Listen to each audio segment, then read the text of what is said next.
se tu podes alguma coisa. Há milhares, milhões de pessoas que procuram Jesus só por causa do se tu podes alguma coisa. Na realidade eu não sei não, mas não custa nada. Se tu podes alguma coisa, então tem compaixão de nós. E Jesus só pode algumas coisas. Ele só pode mesmo ser aquele por meio de quem tudo que foi feito se fez. Ele só pode ser esse em quem todas as coisas existem e subsistem. Ele só pode ser esse que, sendo Deus, não usou como usurpação, não julgou como usurpação o ser igual a Deus. Ele só pode ser esse que, podendo chamar legiões de anjos, se entrega voluntariamente ao sofrimento, todavia. Mas se tu podes alguma coisa, e ele pode alguma coisa, ele pode morrer na cruz pelo pecado de todos os homens, perdoá-los e ressuscitar dentre os mortos como esperança para toda a criação. Ele pode algumas coisas. Pode fazer todos os mundos, todos os universos, todas as existências, soprar e fazer aparecer todas as dimensões. Mas se tu podes alguma coisa, tem compaixão. Ele tem compaixão. Ele tem alguma compaixão. Essa compaixão que diz que se Deus pensasse só em si e retirasse da terra o seu espírito, toda a carne a uma expiraria e toda a existência voltaria ao pó. Mas ele não pensa só em si, ele tem compaixão. Filho de Davi, tem compaixão de mim, ele tem compaixão. Ele não suporta o poder que a misericórdia exerce sobre ele. Ele não sabe não amar, não sabe desistir de amar. Mas se tu podes alguma coisa, tem compaixão de nós e ajuda-nos. Ao que Jesus lhe respondeu: se podes, se podes, tudo é possível ao que crer. Se podes. Que frase extraordinariamente contraditória e lindamente ambivalente e sinceramente verdadeira. Se tu podes alguma coisa, tem compaixão de nós. E Jesus não fica ofendido com a falta de fé de ninguém. Não fica ofendido. É normal. O que não é normal é ter fé. Por isso que fé é dom de Deus, é graça de Deus, é emulação divina em nós. Porque com a inteligência e com a percepção das dificuldades atuais e futuras de qualquer tempo da existência, o Homo sapiens desenvolveu ansiedade e desenvolveu necessidade de acumulação.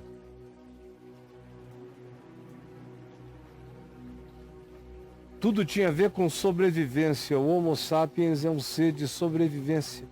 E toda a intuição dele trabalha nessa direção. Ele não aprendeu a confiança. O Homo sapiens sapiens, também chamado de Homo psíquicos por Paulo, precisa aprender a se tornar Homo pneumáticos, que é esse homem do espírito, da confiança e da fé, e que não só sabe do mundo real e da natureza e das suas dificuldades, mas também sabe que o Pai Celeste sabe. E confia. faz a sua parte sem desespero, com confiança. Jesus, portanto, sabe que o normal é não crer. Sabe que o anormal é crer. E não fica zangado com quem não consegue crer. A religião é que fica com raiva, que não conseguiu provar Deus, demonstrar Deus. Aí chama o cara de ateu e o condena ao inferno. Porque ele não consegue crer, não conseguiu crer.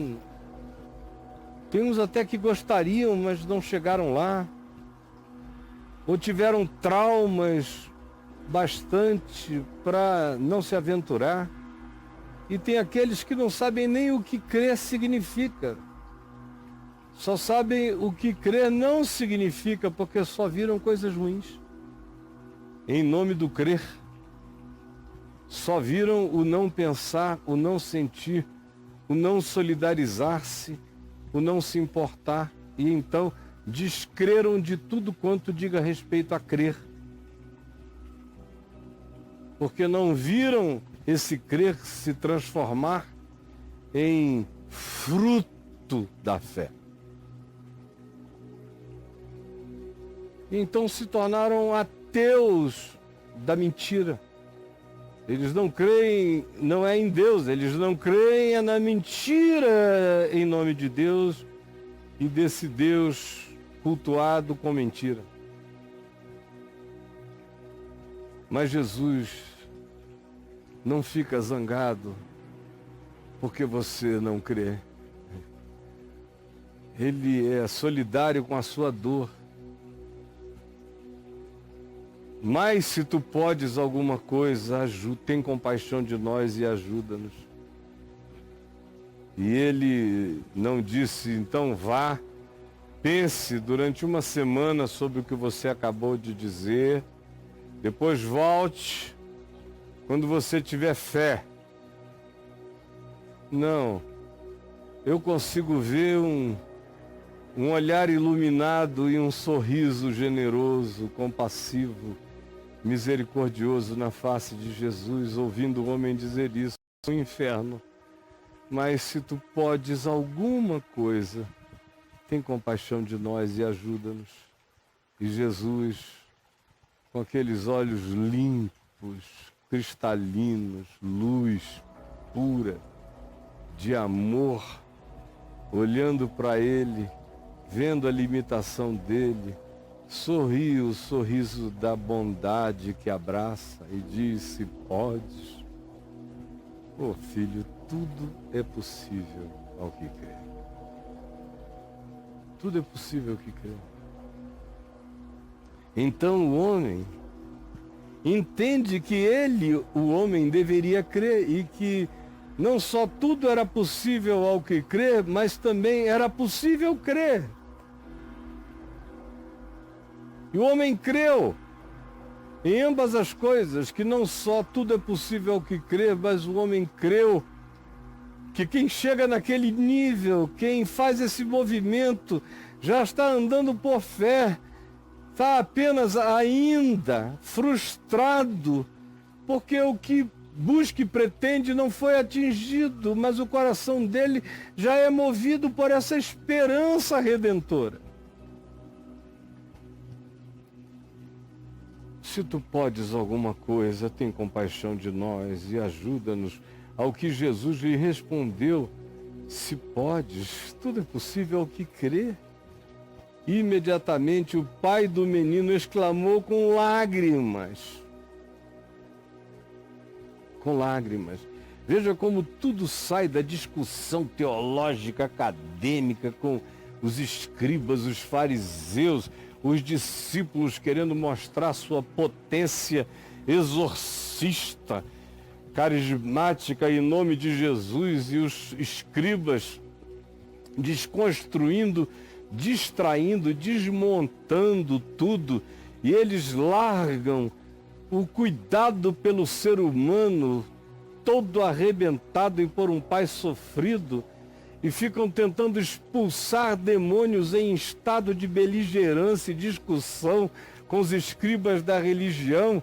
Nenhum demônio sai, o demônio gargalha de ver a falta de amor, de compaixão, de misericórdia. Foi a ênfase do pai do menino. Se tu podes alguma coisa, tem compaixão. Porque até ali não tinha havido compaixão, só discussão. Só temática, se existe demônio, não existe demônio, se o demônio sai, se o demônio não sai. E a vida humana esquecida na sua agonia. E agora o homem vê amor. Antes do demônio sair, o pai do menino derrama lágrimas. Ele vê que aquele que está diante dele, de fato, está interessado no filho dele e nele.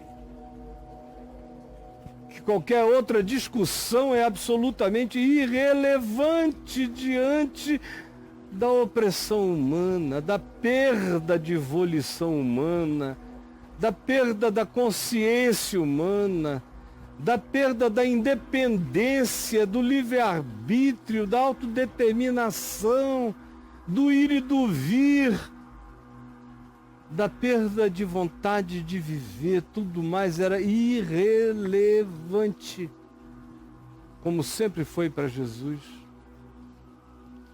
Então o homem é despertado pela compaixão. Quando Jesus pergunta desde quando, o homem começa a ver que ele está diante de um ser de compaixão. E quando Jesus responde a ele, se podes, tudo é possível ao que crê, ele se enche de mais certeza ainda de que aquele que está diante dele não está medindo nem disputando nada com ninguém, nem esperando nada de ninguém, nem com super expectativas acerca de quem quer que fosse. Ele apenas diz, com todo carinho maduro, se podes, tudo é possível ao que crê. E o pai do menino imediatamente exclamou com lágrimas, eu creio, eu creio, eu creio, eu quero crer, eu creio. E no que falta em mim, ajuda-me na minha falta de fé. No que falta em mim, eu creio, eu estou crendo em ti. Mas ajuda em todos os gaps e lacunas, ser o meu complemento, ser o justificador da minha pouca fé, ser o complementador da minha ausência de fé, ser o meu justificador em graça da fé que em mim ainda não se desenvolveu, mas tem misericórdia de mim e ajuda-nos. Ajuda-nos, é a ênfase do homem o tempo todo, ajuda-nos. Tira-nos daqui e ajuda-nos. Vendo Jesus, que a multidão começava a achar tudo aquilo um grande show de amor estranho, na presença de um demônio ignorado. Essa conversa humana toda, a prevalência da temática humana sobre a temática demoníaca é absoluta aqui nesse texto. Primeiro vem o homem, a história do homem, depois vem os diagnósticos. Quando vem, se vem. E o último da fila é o demônio. Primeiro é uma viagem entre humanos, com compaixão, com misericórdia, com fé carinhosa, que engravida de esperança. Então, Jesus, quando chega a multidão curiosa, a multidão que distrai o tema, ele então repreendeu o espírito imundo, dizendo-lhe, espírito mudo e surdo, eu te ordeno, sai deste jovem e nunca mais tornes a ele. Essa é uma ordem. tira todas as causas espirituais e psicológicas que causaram aquela abertura, aquele entrar demoníaco opressivo na mente do jovem, e agora fecha, como diz o Apocalipse acerca dele. Posteriormente, ele é aquele que tem as chaves de Davi. Ele abre e ninguém fecha, ele fecha e ninguém abre. Nunca mais tornes a ele. Nunca mais tornes a ele. Ele vai viver o resto da vida com lucidez, com consciência, sabendo de si, se autodeterminando, escolhendo viver. Nunca mais tornes a ele. Esse é o poder do Evangelho. Não existe nenhuma clínica psicológica, isso é uma heresia. Você, de uma pancada só, dizer, não, isso aqui está resolvido. Esse trauma está curado pelo perdão. Seu perdão está com isto. Ou isto agora nunca mais voltará a ti, porque tu entendeste essa verdade que vai se transformar em sol e escudo, em luz e defesa para sempre na tua vida. Quem tem esse poder? Que palavra opera isso? Que doutrina, como diziam os da sinagoga ao ouvirem Jesus pregar, que doutrina maravilhosa é esta? Que abre e ninguém fecha, que fecha e ninguém abre, que tem o poder de dizer, espírito surdo e mudo, sai deste menino e nunca mais tornes a ele. Esse é o poder que está para além de tudo e sobre o qual Jesus exclamou, se podes? Tudo é possível ao que crê.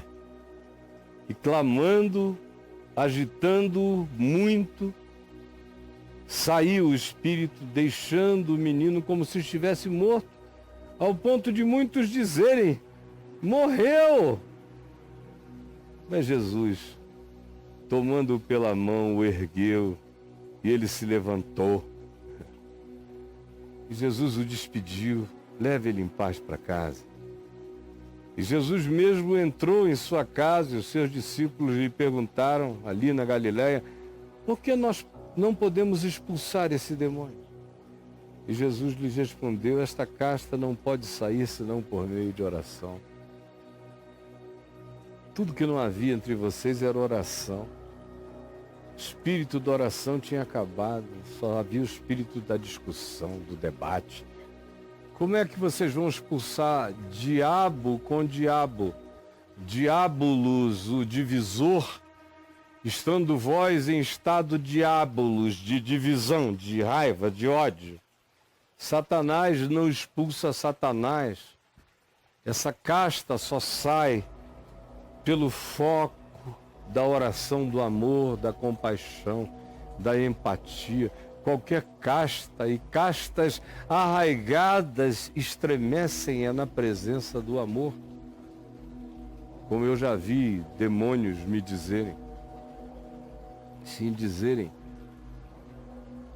talvez o mais inesquecível de todos os fatos para mim tenha sido em janeiro de 1979, quando eu estava só em casa em Manaus, família toda viajando, e chegou um pastor presbiteriano numa moto, parou e falou, meu irmão, você pode vir até a vizinhança da minha casa, porque tem uma vizinha minha que aparentemente está horrivelmente endemoniada. Eu abro um parêntese para dizer que esse pastor não cria em demônios, nem manifestação demoníaca, fazia pouco de mim durante alguns anos já. Desde 73 que ele fazia pouco de mim, porque eu expulsava demônios, e ele dizia que aquilo tudo se curava com Ampliquitil, que era o remédio psiquiátrico da época. Da Ampliquitil para ele, para ela. Então, fecha parênteses. Aí chega ele falando que aparentemente a vizinha dele estava horrivelmente endemoninhada. Você pode vir comigo? Aí eu fui. Ele na moto, eu na minha moto também, fui atrás dele, eu do lado. Paramos, aí tinha uma multidão enorme na porta da casa.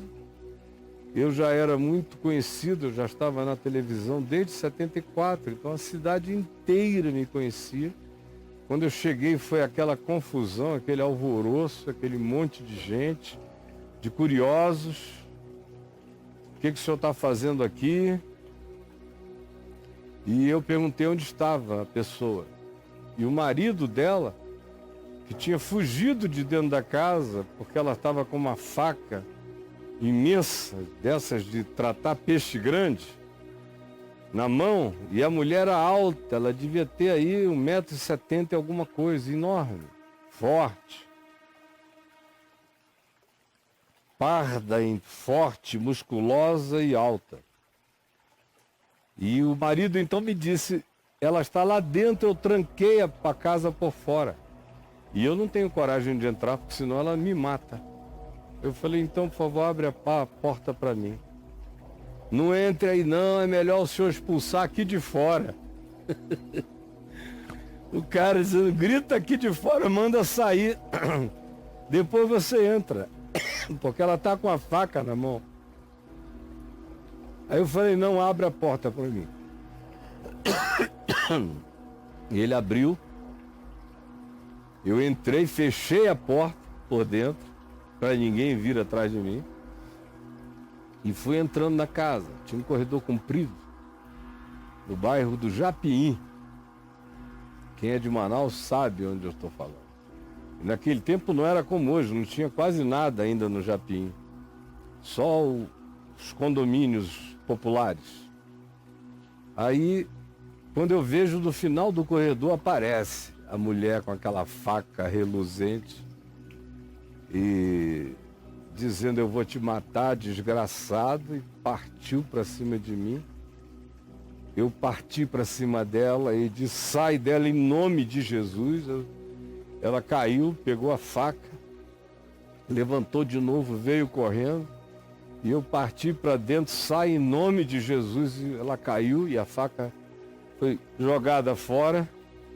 Aí ela foi, pegou a faca a terceira vez e passou por mim no corredor.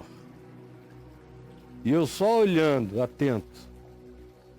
Foi para a cama dela, pegou o travesseiro dela, cobriu o rosto com a faca para o lado de fora e começou a fazer assim e a dizer, não olha para ela com esse amor, seu desgraçado.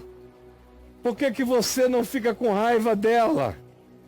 Por que que você não a odeia? Mas você olha com esse amor é insuportável. Esse amor me queima. Eu não aguento esse amor. Eu então falei, este amor não é meu, eu não tenho o poder deste amor. Este amor é o amor do Criador dela, amando-a por mim, em mim. Larga essa faca e sai dessa mulher.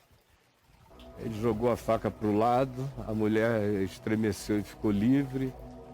Eu a levantei, chamei o marido dela e o exortei terrivelmente, porque ele era um homem de ódios, um homem insuportável. Ele já tinha maltratado demais essa mulher.